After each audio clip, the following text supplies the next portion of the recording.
બ્રિજમાં આગળ વાત કરીએ તો ભાજપને ગુજરાતમાં હરાવવાની ચેલેન્જ સ્વીકારનાર રાહુલ ગાંધીની ગુજરાતમાં ફરી એકવાર એન્ટ્રી જોવા મળશે। ગુજરાતમાં રાહુલ ગાંધીના આટાફેરા હવે વધી ગયા છે। રાહુલ ગાંધી આજે ફરી ગુજરાતની મુલાકાતે આવી રહ્યા છે। રાહુલ ગાંધીની આ 7 મહિનામાં છઠ્ઠી ગુજરાતમાં મુલાકાત રહેશે। નોંધનીય છે કે જે રીતે બેઠકનું આયોજન કરવામાં આવ્યું છે આજે તેના અનુસંધાને રાહુલ ગાંધી ફરી એકવાર ગુજરાતની મુલાકાતે જોવા મળશે। કોંગ્રેસના સંગઠન સર્જન અભિયાનનો ગુજરાતથી પ્રારંભ કરાયા બાદ ગુજરાત કોંગ્રેસમાં નવસર્જનનો પ્રારંભ કરાયો હતો।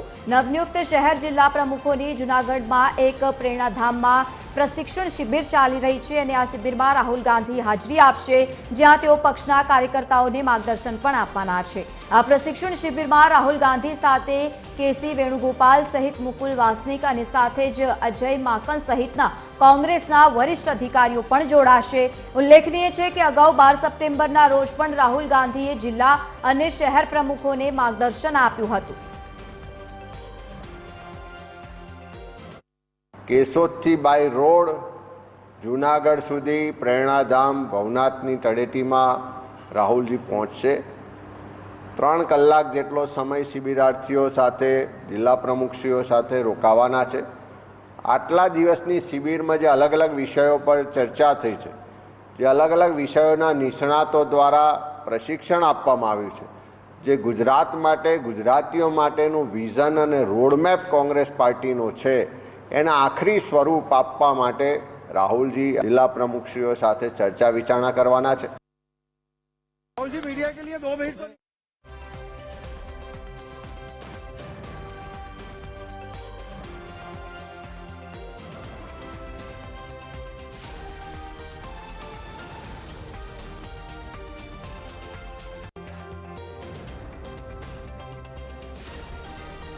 વધુ માહિતી સાથે એસોસિએટ એડિટર અરુણ શાહ આપણી સાથે લાઈવ જોડાયા છે। અરુણ, રાહુલ ગાંધી સતત ગુજરાતના પ્રવાસે જોવા મળી રહ્યા છે। એવા સમયમાં જ્યારે કોંગ્રેસને વધુ મજબૂત કરી રહ્યા છે, ફરી એકવાર આજે ગુજરાતની મુલાકાતે, શું વધુ માહિતી?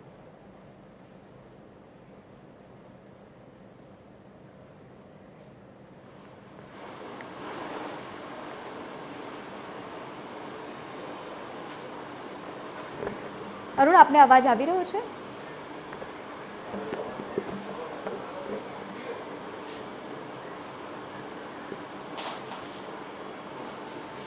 ટેકનિકલ ખામી છે, ફરી એકવાર પ્રયત્ન કરીશું। અરુણ, આપને અવાજ આવી રહ્યો છે? તો 19 સપ્ટેમ્બરે સંગઠન સર્જન શિબિરનું જે રીતે સમાપન છે તેના પહેલા રાહુલ ગાંધી ફરી એકવાર ગુજરાત આગળ વધી રહ્યો છે, તેના સંદર્ભમાં ચોક્કસ રીતે કહી શકાય કે આ વખતે હવે પછી ગુજરાતમાં વિપક્ષ તરીકે કોંગ્રેસ દ્રઢતાથી સામે આવે તે પ્રમાણેની રણનીતિ ઘડી કાઢવામાં આવી છે। હાલના તબક્કે જોઈએ તો જૂનાગઢમાં જે ભવનાથ તળેટી ખાતે જે કોંગ્રેસનું 10 દિવસીય શિબિર યોજવામાં આવ્યું છે। 12મી સપ્ટેમ્બરના રોજ લોકસભામાં વિપક્ષના નેતા રાહુલ ગાંધી જેઓ આ શિબિરની મુલાકાત લઈને ગયા, એટલું જ નહીં પરંતુ જે નેતાઓ ઉપસ્થિત રહ્યા, જે ગુજરાતના નેતાઓને ખાસ કરીને પ્રમુખ સહિતના જે જવાબદાર કહી શકાય એવા નેતાઓને પણ તમામ જિલ્લાઓના પ્રમુખો તેમજ હોદ્દેદારોને ઉપસ્થિત રાખીને તેમાં રાહુલ ગાંધીએ માર્ગદર્શન આપ્યું હતું।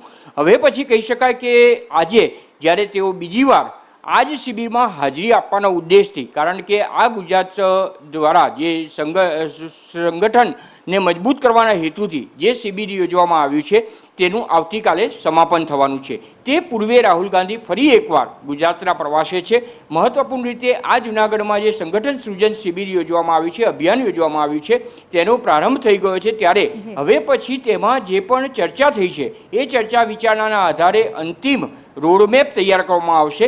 ખાસ કરીને ગુજરાતમાં આવનારી હવે પછીની ચૂંટણીમાં કોંગ્રેસની રણનીતિ કઈ હોઈ શકે, એટલું જ નહીં પરંતુ પ્રજાના પ્રશ્નો, ગુજરાતના પ્રજાના પ્રશ્નોને વાચા આપવા માટે કોંગ્રેસની રણનીતિ કઈ હોઈ શકે તેના સંદર્ભે વિસ્તૃત માર્ગદર્શન આજે રાહુલ ગાંધી આ ભવનાથ તળેટી ખાતે ઉપસ્થિત રહીને જ્યારે તેઓ શિબિર સમાપનના આગલે દિવસે એટલે કે સમાપનના પૂર્વે 1 દિવસ પૂર્વે તેઓ ગુજરાતના પ્રવાસે આવી રહ્યા છે, ત્યારે તે નિર્ણાયક સાબિત થશે। બીજી વસ્તુ જો જોઈએ તો સૌથી મહત્વપૂર્ણ કહી શકાય એવા તમામ વિધાનસભા વિસ્તાર, જે 182 વિધાનસભા વિસ્તારો છે, તે તમામ વિસ્તારમાં પણ રાહુલ ગાંધીએ જે અગાઉ પણ નિર્ણયની જાહેરાત કરી દીધી છે અને જે ડિનર ડિપ્લોમસી યોજવાની છે તે સહિત હવે પછી કહી શકાય કે દિલ્હી હાઈકમાન્ડથી નક્કી કરીને ગુજરાતના નેતાઓ સુધી સંકલન સાધી અને નાનામાં નાના કાર્યકર પણ જો કોંગ્રેસના હિતમાં કાર્ય કરતા હશે, કોંગ્રેસના તેનો અવાજ જે છે તે રજૂઆત કરવા માટેની તક આપીને તેઓને આગળ આવવા માટેની પણ તક આપવામાં આવે તે પ્રમાણેનું સમગ્ર આયોજન કરવામાં આવ્યું છે. એટલે ચોક્કસ રીતે કહી શકાય કે રાહુલ ગાંધીનો